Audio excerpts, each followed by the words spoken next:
August 23rd, 2006. I'm on the plane watching the landscape of Vietnam. Last ever look I had of my dear country. I was born into a middle-class family that was spoiled by fortune and privileges. Toys accommodate every meal, and family members were practically servants to me. Scar on my elbow was a reminder of my ignorance when I disregarded my parents' order and ended up in an accident. The year of 2006 came with great changes. First, on January 5th, 2006, my little brother was born. Then the government took over my parents' shop. Consequently, we lost our home and moved in with our aunt. Finally, my parents and I, we were going to America. I thought I could continue my former life, but of course I soon understand that was not going to happen. We flew to Hong Kong, then San Francisco, and finally to Philly before my uncle picked us up to New Jersey.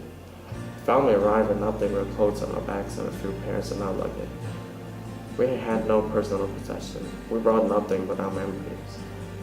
For the first couple of months, my family lived in a crowded room in a congested basement that frequently flooded.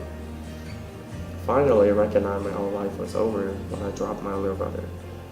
There was blood everywhere. I panicked. My parents were frantic while my little brother was shrieking. Never before had I experienced such fear and terror with fury in my parents. There was no one there, no one to blame, no one to be held responsible but myself.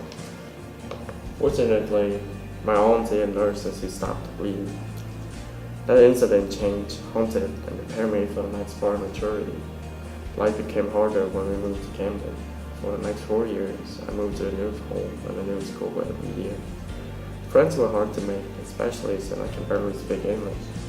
My parents could not speak much either, thus I went through elementary and middle school on my own. In ninth grade, my family bought a house. For the first time in my life, I moved to America. There is actually a place I can call home. Finally, there was a foundation which I can grow up on. After 8 frustrating years, the transition from a dependent spoiled child to an independent and a responsible one was complete. But I guess when there are not much choice, and nothing to do but adapt to changes and mature.